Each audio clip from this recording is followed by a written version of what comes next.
Tales from the Terran Republic. Army surplus. Tsunkal shifted nervously, hopping from one foot to the other. The human next to him smiled as she leaned against the hull of the Zeush vessel. "Relax, Big T. You are going to pop out one of your eyes." Sheila chuckled as she took a deep drag on her vaporizer and exhaled, blowing vapor rings. "A state of relaxation is impossible," Tsunkal said miserably. "I am unused to criminal endeavor. We aren't equipped for crime, unlike you humans. And yet, here you are." Tsunkal looked around nervously and checked his sensors. Sheila laughed at him. "Jesus, T," she smirked. "We are on a rock in the middle of nowhere. There isn't anyone or anything in the whole system. Maybe we were followed." Sheila rolled her eyes. "We weren't followed. I checked. It's an empty goddamn system. It's not like we could miss them. They could be cloaked. T, if a cloaked Federation warship were tailing us, they would have gotten us by now. They could be waiting for the cellar." "Yep, they could very well be. We are committing a crime, after all. Fun, isn't it?" Tsunkal started gulping air anxiously. "Oh, by the creators, this was a bad idea. Too late to worry about that now." Sheila chuckled. "Besides, isn't a just cause like yours worth a little risk? If you can't handle this, how the hell can you expect to handle the merchandise once you get it?" The sensor started flashing, and Tsunkal almost fainted. Sheila pulled out a communicator. "Black Dragon, that you?" "Yep. How's it going, Sheila?" "Pretty good. The Zeush is about to shit himself again, but other than that, we're golden." "Great. We are sending a dropship now." Sheila turned to Tsunkal. "See? You worry too much." An angular black ship came into view, and Tsunkal started in alarm. "That's a Raven!" Sheila laughed at him. "Yep, good call. That is indeed a Raven-class assault lander. We use a lot of stuff from the Great War. We built so many warships that we haven't really had to build new civilian ones. You will see battleships being used as tankers if you get closer to Sol." "So you just disarmed your warships?" "Disarmed. You are just adorable, you know that." The Raven landed with the silence for which they were known. The hatch opened, and the biggest human Tsunkal had ever seen stepped out. Sheila trotted up, and the two humans performed some sort of body squeezing that looked affectionate. The big human looked over at Tsunkal. "That the buyer?" "Yep. This is TT, this is Johnny." "It is an honor to meet you, Mr. Johnny. You got the money?" Tsunkal was startled by the abruptness, but he reminded himself that he was dealing with humans, and with the criminal element at that. He nodded and produced a small data crystal. Johnny took the crystal, scanned it, and whistled. "It is an honor to meet you too," he replied, and then headed towards the open hatch of the lander, beckoning for them to follow. "I have a wide selection of goods, and I think you will be quite pleased," he said with a smile. Johnny opened a crate. Inside were rows of automatic rifles. He picked one up and tossed it towards Tsunkal. Tsunkal grabbed at it, almost letting it fall to the deck. "What you have there is the Terran Classic, the AK-47. These have been in use for over 1,000 years, and there is a reason. Your physiology is close enough to ours that you should be able to use them with no modification. 30-round magazine. Reliable, completely chemically powered, and will tear right through a personal deflector. They won't show up on sensors, at least at first. We also have armor-piercing rounds specially designed for standard combat armor. Right through the screen, then right through the vest." "Holy shit, are these relics?" Sheila asked as she caressed one fondly. "You think I would be selling relics to a non-human? These are old stock from early Independence War production runs on Terra. That is why they have the wooden stocks. We were running low on polymers there for a couple of years. Can I have one?" Johnny tossed her an AK, and she squealed in delight. Johnny grinned over at a stunned Tsunkal and opened another crate. "These are Model 1911-45 ACP semi-automatic pistols. The high-mass and low-velocity rounds will cut right through deflector belts. The recoil might be a little heavy for a Zeush, but you should be able to handle them with practice. Johnny opened case after case of human weaponry showing off shotguns, rockets, and grenades. All of these goodies are completely chemically powered as requested, and all of them are proven effective against Federation, Imperial, and Collective forces, Johnny said proudly. Tsunkal gulped anxiously as he looked at the list that his leader gave him. He started hiccuping. And about the hiccups got worse, cutting off his ability to speak. Sheila and Johnny grinned impishly. Oh, yes. He went to the back and rolled out a trolley with 6 long black polymer cases with bright yellow markings. He opened one. Here they are, he proudly announced. Type 7 tactical nuclear weapons. They are fission-fusion hybrid explosives. I am sure you are familiar with these babies from the war. More speechless hiccups. These are just the warheads, mind you, Johnny continued.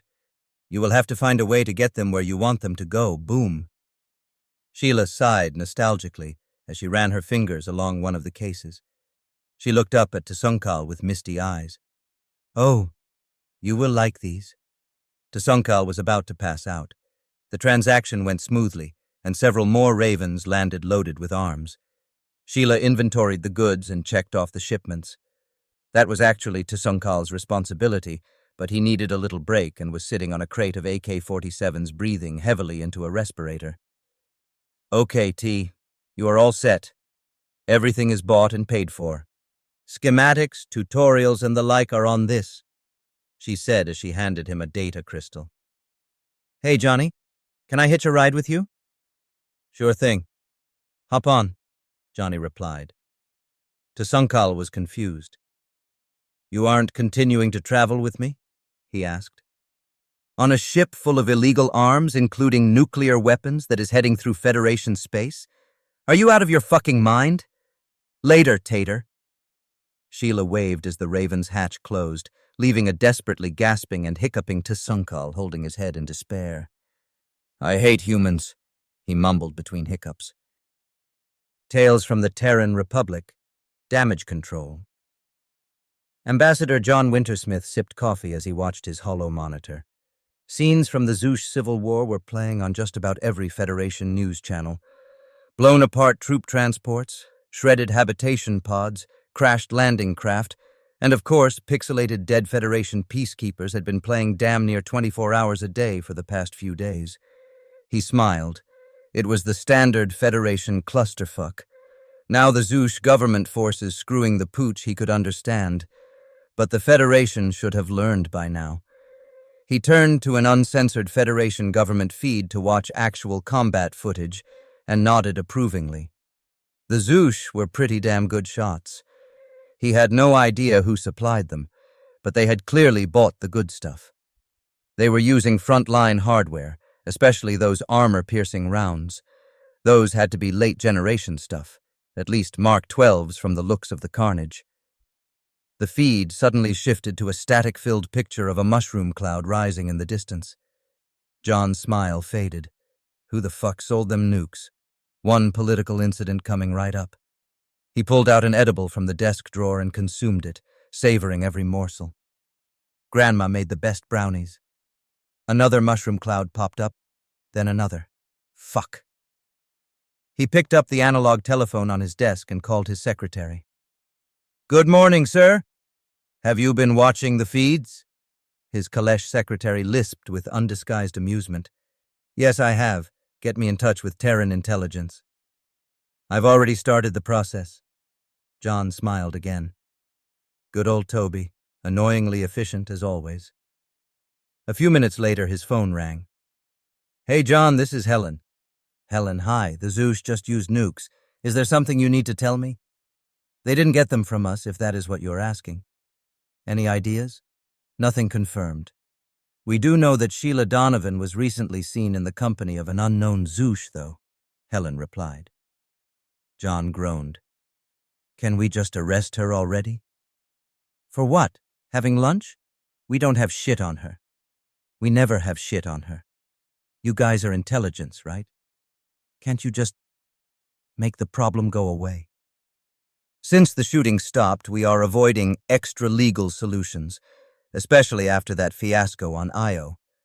The best I can do is list her as wanted for questioning concerning matters of Republic Security Category 1, but she has had that dubious honor for a while.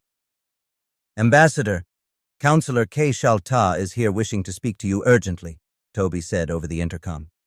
I bet he does. Helen, I gotta do damage control over here. Helen cut off the communication. Toby, let the Honorable Counselor in and make some green tea. Will do, boss. The Honorable Counselor prefers peshka. I'll brew that instead. I do not desire refreshment. I require answers, K. Shalta screamed loudly as he stormed in, his crests fully engorged and pulsing. John rose and bowed politely. Counselor, to what do I owe the honor of your presence? John said with amused courtesy. The sight of an enraged polka is something that always tickled him. Pissing them off was sort of a hobby of his. The edible was starting to kick in, and he had to keep himself from giggling. You know exactly why I am here. Calm down, Counselor. Anger does not facilitate constructive communication. John laughed. K. Shalta used that exact same line on him once, and he loved rubbing his face in it every single time he could. K. Shalta became silent, shaking with rage. Let's try using our grown-up inside voices. Now let's try this again. To what do I owe the honor of your presence? As you are no doubt already aware, Terran combat arms and fusion explosives have been used by Zoosh insurgents in their illegal insurrection. Yeah, the Zoosh dragoons and your peacekeepers are getting their asses handed to them by some miners. I've been watching the feeds. They are pretty good. You admire them? Now. Inside voices, please. John giggled despite his best efforts. A muppet with inflatable peckers popping out of his head was just too much. To answer the question that his odds are the reason for gracing me with your most august personage is no. No, we did not supply the rebels, and no, we do not know who did. The next answer is yes. Yes, we are looking for them, and yes, we are taking this seriously. John gave K. Shalta a pleasant, lightly stoned smile. This was a fantastic batch of brownies. He made a mental note to call Grandma. K. Shalta quivered with rage. He hated Terrans with a burning passion. Every time he saw one, he immediately remembered slithering over the dead and clawing his way past the living, as he surged towards an escape pod in a blind panic with Terran Marines right behind him, calmly slaughtering their way through the station. That was horrible, but what truly tightly bound hatred to his heart was the short message burned into the hull of his pod as he made good his escape. Your life has been spared by the Terran Republic. He blinked hard, trying to swallow the hate and rage and remain professional. The war was over, and he had to try to move on, but each and every time he saw a Terran, it all came back. And John was perhaps the worst. Most species chose their most polite, most diplomatic, most deferential individuals to be ambassadors to the Federation, but the Terrans, they sent John. To use a human term, John was an asshole. K. Shalta, in his studies of the human's language, had always struggled with human idioms, slang, and obscenity, but the word asshole he understood. John was an asshole. He wasn't posted as ambassador in order to encourage peace and mutual understanding, but more as an enduring, go and fuck yourself, directed to the Federation. Go and fuck yourself was a phrase K. Shalta was also familiar with. It was used by John quite often. What he hated most about John were the medals. He wore all of his decorations denoting his experience and prowess in battle on his diplomatic uniform. K. Shalta had informed himself regarding the meaning concerning each and every one and the bloody swath across the galaxy they represented. The one that was the absolute worst was the stylized silver human skull and crossed femurs on a notched black obsidian background. It was the mark given to a Marine raider, with each notch representing 10 kills. He had seen them before, killing their way across his homeworld in their expressionless, powered exoskeletons. John had a lot of notches. K. Shalta checked the brainwave scanner he had implanted in one of his manipulators. As usual, The brain waves from John were utterly unusable. He did not know whether it was some primitive technology or archaic martial discipline, but John could change the baseline of his mental state seemingly at will. He could somehow make everything seem funny to himself, regardless of the gravity of the situation. All he could detect was mild euphoria and hilarity. Do you honestly expect the Federation to believe that you do not know the origin of those fusion bombs? John looked over at Ke-Shal-Ta and laughed. Do you have any idea how many nukes we produced? No, how many? It wasn't a rhetorical question. We have absolutely no idea how many we made. We were cranking those babies out as fast as we could, and we made them by the millions. John looked at a data screen. From what we can gather, the ones the Zouche freedom fighters are using are between a Type 5 to a Type 8, he continued. Those were belt-fed into mass accelerators and sprayed by the dozen. You remember, right? You are from where? Zarin 7, isn't it? John smiled, revealing his wide, fang-laden mouth. Ke-Shal-Ta lunged forward with a primal hiss, pincers splayed as he nearly leaped over John's desk. John rose from his desk, still wearing that toothy grin. Why, Counselor, you surprise me. Where is that stately decorum for which the Federation is known? You are acting almost Terran, not that I object, of course. He snickered. Green phlegm started bubbling from Ke-Shal-Ta's primary mouth, dripping onto John's desk.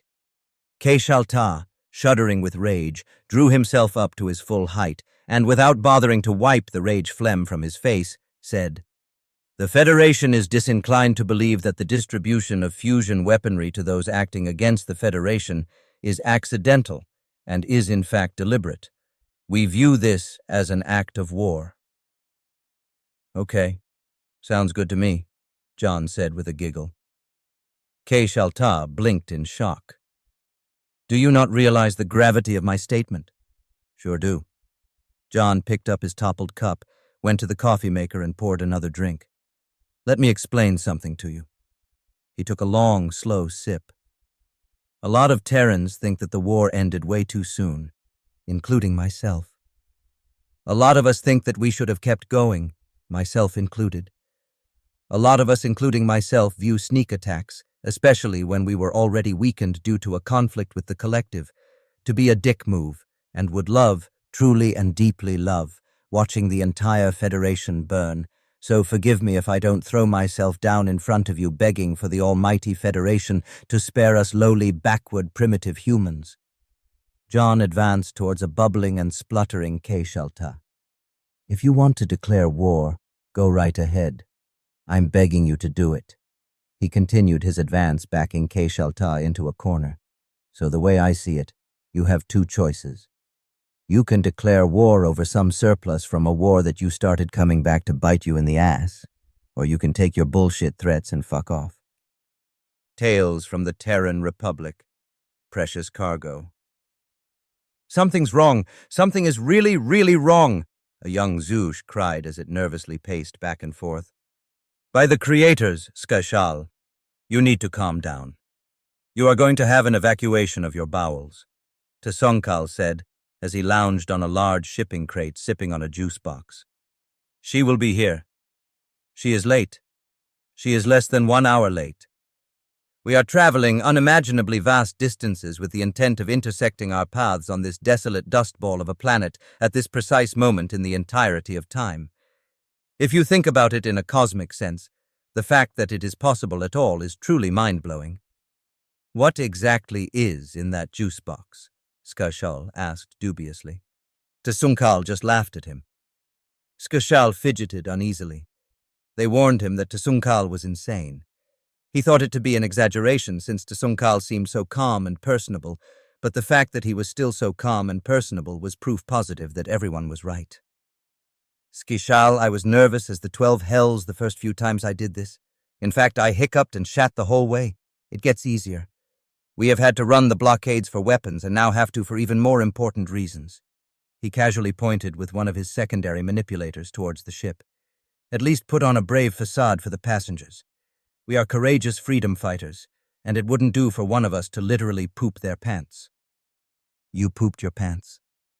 Only a little bit, And that is because I knew exactly how close we were to blowing up. That cloaking device that human friend Johnny provided isn't exactly the most stable. We had a minute left at the most. I envy the humans. They pucker where we squeeze. We had less than a minute left? Shh. Passengers. What? What would you have done if we hadn't cleared the blockade in time? Tsunkal shrugged. I would have uncloaked, surrendered, and spent the rest of my life in a forced labor facility. I would normally say that I would uncloak and make a run for it, but not with refugees on board. My ass becoming one with the universe I can accept, but I am not willing to take them along. You would take me along? Skeshal asked in disbelief. Yep. You signed up for this shit. Freedom fighter. Liberty or death, right? I gotta go. Skeshal rapidly sprinted behind the ship. Tsunkal laughed and yelled after him. Stay clear of the viewing ports. The paper tiger eased into orbit. Sheila scanned for terrestrial objects. She couldn't find them at first, but T had picked a good spot. She smiled. T was getting good at this. Paper tiger to hermit crab. You ready, T? Ready to go, Tsunkal replied, and then turned to Skeshal. See? Everything's cool. Let's start offloading the goodies. They both entered their vessel and started transferring pallet after pallet of white powder. What is all this stuff anyway? Skeshal asked. Methamphetamine. What's methamphetamine? A dangerously addictive street drug that is popular with humans. It's a lot like slaver's dust, but much more pleasurable from what I understand. Skeshal recoiled in shock. We are making slaver's dust? He squeal-buzzed with dismay. Yes and no. It is addictive as slaver's dust, but almost never forced on the victim. They take it voluntarily. That's insane. Well, we are discussing humans. Regardless, this is still wrong. Tsunkal laid an appendage on Skeshal's carapace. Do you want the guns or not? He asked his young co-pilot. Do you want the refugees transported to Terran space or not? Everything has a price, and this is the price. I also understand that there will be chocolate. Come on. We still have a lot of this to offload. Skeshal held his head in his manipulators and hiccuped. This was not what he envisioned at all. There was no glory. There was no nobility. There was nothing but constant worry and moral ambiguity. Fear he was prepared for. Combat he was prepared for. What he was not prepared for was suddenly becoming a drug dealer. Sheila landed the paper tiger next to Tsunkal's vessel, kicking up a cloud of dust. Tsunkal held a rag over his breathing orifice and stepped forward to greet her. Shortly thereafter, Sheila and 6 other armed humans debarked and advanced. Skeshal watched in confusion as Tsunkal strode forward and engaged in an odd, somewhat complicated hand-slapping ritual with the lead human. Tsunkal motioned for Skeshal to approach. Sheila, this is my new friend SS. This is human friend Sheila. She is a very good friend to us. Sheila smiled, displaying her disturbingly omnivorous teeth. It's great to meet you, S. She looked over at Tsunkal. Is he your replacement when you inevitably become one with the creators? Or lose even more of your eyes? Meh, that is why the creators blessed us with 12. He gestured over at the pallets. It is fortunate that we have so much refining equipment sitting idle due to the conflict, he clicked. I trust it will meet your standards? Sheila flashed those disturbing teeth again and approached the cargo with a scanner. Damn, T. You and I should go into business after your war, she said approvingly as she looked at the screen. They may look funny, but those Zoosh could churn out the crystal meth like nobody's business. That is a most interesting prospect. Who would suspect a nervous little Zoosh hauling a shipload of contraband? Tsunkal chuckled. I think you guys have dispelled that nervous little Zoosh stereotype. I honestly didn't think you guys would last a month. How is it going anyhow? All I get is Federation propaganda. Like shit. It's a stalemate. We are neither advancing nor are we retreating. We are just dying. Sheila placed a hand on Tsunkal's carapace and nodded. Yep. Sounds like war. Just don't get too used to it, she said sadly. Moments later, she perked right back up. On a more cheerful note, we have a nice delivery for you. Everything you asked for, plus some presents for our increasingly valuable friends. 10,000 more AKs, all the ammo you requested, and we were able to get our hands on the Mark 15 armor-piercing rounds, which you will absolutely love. Goes through rigid combat armor like a knife through butter or whatever soft spread you guys have. We couldn't get the Mark 7 nukes you guys like, but we did get some Mark 5s, so we threw in another 4. That okay? That's more than okay. Sheila then grinned and did a little happy dance. That's not the best part. It gets better. She grabbed a case off one of the pallets that her associates were unloading and threw it open. Liberators. Liberators. Completely polymer firearms. No metal. Unconventional propellant. Advanced polymer armor-piercing slugs. Virtually undetectable. They are made by Terran intelligence and fucking hard to get, but for you guys, I made it happen because I like you. Ooh, I almost forgot. I got you a present. She ran into the ship and came out with a gun case. This is a 12-gauge pump shotgun, Sheila exclaimed proudly. Not even chemical, totally mechanically operated, and this puppy barks. Let me show you how to work it. After a brief demonstration, Tsunkal was delighted. This is simply... He was cut off by a loud beeping. Fuck! What the fuck is that? Skashal rushed into the ship and a moment later sprinted out, dropping poop from his pants leg. It's a Federation cruiser. Tsunkal looked down at Skashal's leg. Seriously? What are we going to do? Skashal cried in terror. Sheila paced back and forth. Shit, shit, shit. She yelled, then she stopped pacing. This is what we are going to do. Get those Zoosh onto my ship now. I promised I would get them out, and they are getting out. Get the nukes and as many weapons as you can onto your ship. Why? Just do it, Tsunkal yelled as he started pushing the nukes towards his ship. Hey, Major. Landers. Now. You got maybe 5 minutes. A man yelled from the paper tiger. You hear that, Zooshlings? You got 5 minutes to get on board. Go, go, go, go! Sheila yelled as she threw open a case and grabbed an AK. Fuck it, Tsunkal said calmly as he also grabbed one. What about the cargo? The voice yelled from Sheila's ship. They are the fucking cargo. Prepare to launch. You got it, Major. But we aren't going to be able to get them on board and launch in time. I'll get you time, Sheila yelled as she chambered around. I'm counting on you, Sergeant. A man ran from the ship and helped the Zoosh board. Welcome to Pirate Cruise Lines. We hope you enjoy your trip, he said cheerfully, as he started herding the refugees into Sheila's cargo ship. What are you doing, Lieutenant? Sheila barked. Backing your dumb ass up, ma'am. After the former lieutenant pushed the last Zoosh family on board, he grabbed a rifle. Get your ship airborne the second the Tiger lifts off, Sheila yelled at the 2 Zoosh. The feds will go after the nukes and buy us some time. Skashal, with a loud, wet farting noise, ran towards the vessel. Why am I enjoying this? He yelled as he spun up the engines. Sheila looked over at Tsunkal. How long does he need? If he stops shitting himself, maybe 3 minutes. 2 Federation landing craft came into view. Shit. They're early. Gentlemen, it's been a pleasure. Oh, and tea. I did bring chocolate. Should have delivered it first. Sorry. No worries. It's best for a Zoosh to face this sort of thing on an empty stomach anyhow, Tsunkal said as he ducked behind a pallet of crystal meth. Sheila turned to her comrades and grinned. Okay, boys, it's party time, Sheila yelled as she opened fire. Captain, we are taking heavy fire. We have 3 combatants, 2 human and 1 Zoosh, the Federation strike leader reported. The captain was less than pleased.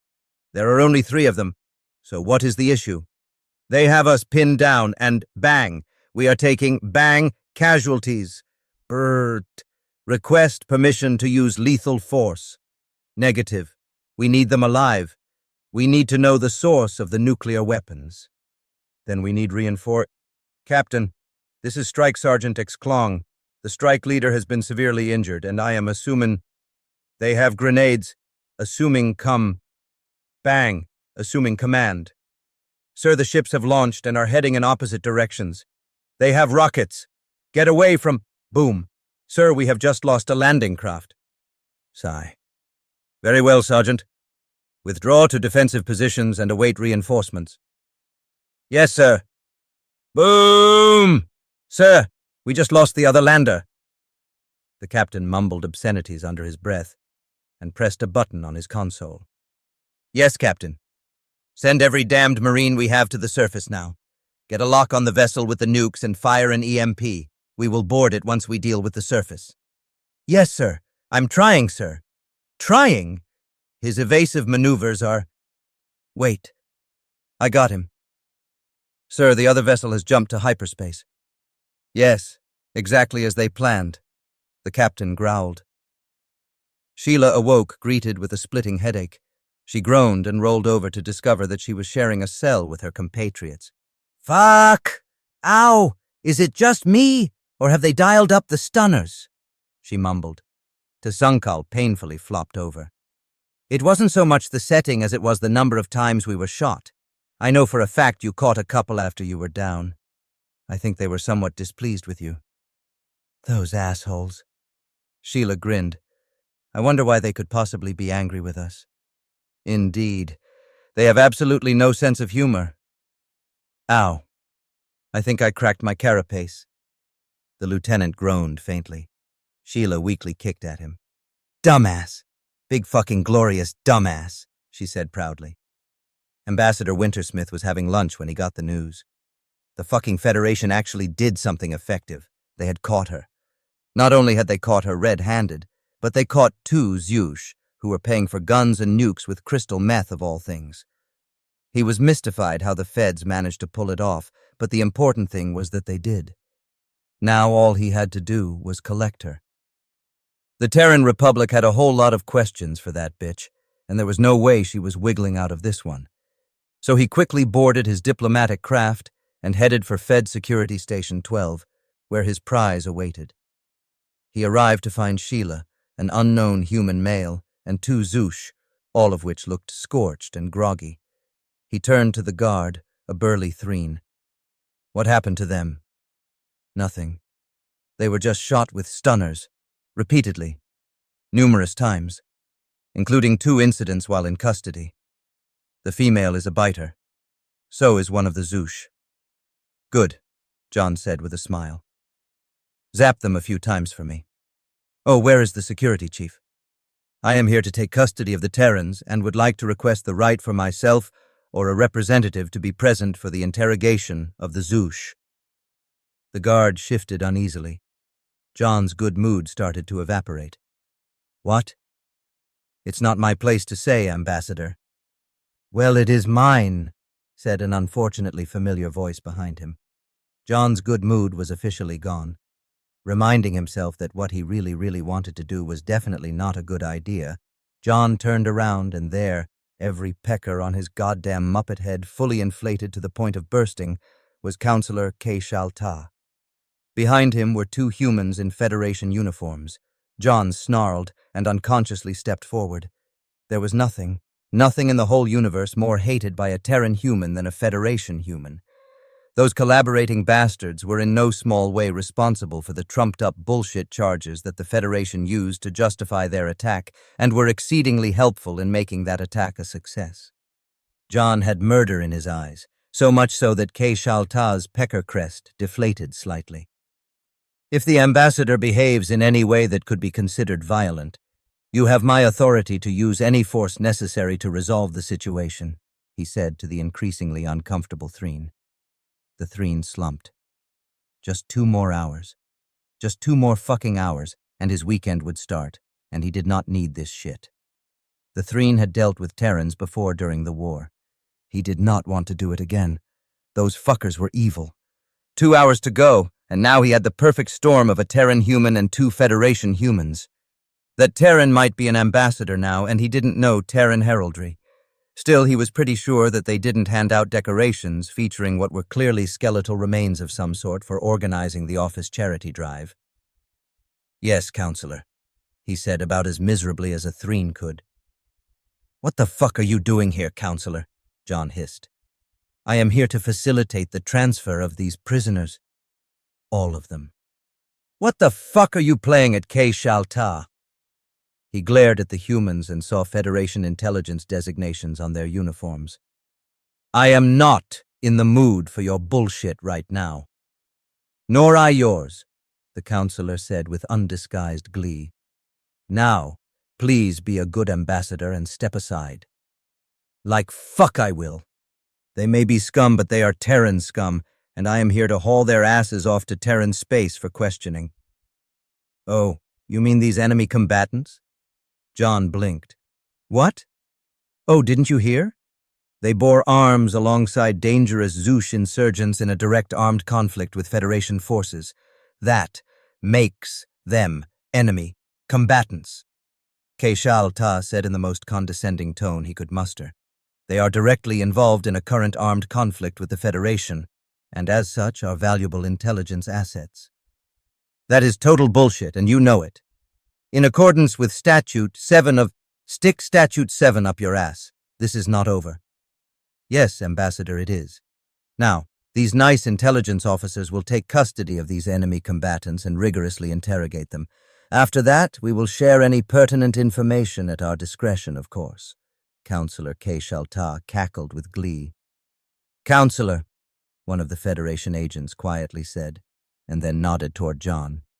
Due to obvious considerations, we believed that time was of the essence, so we took a heavy fighter here, and it isn't large enough for the prisoners.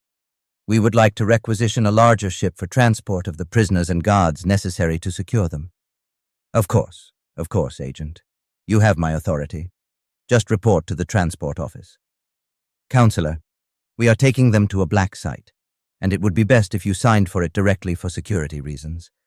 We don't wish to file an official flight plan. Absolutely. Just hand me the... Why such a large vessel?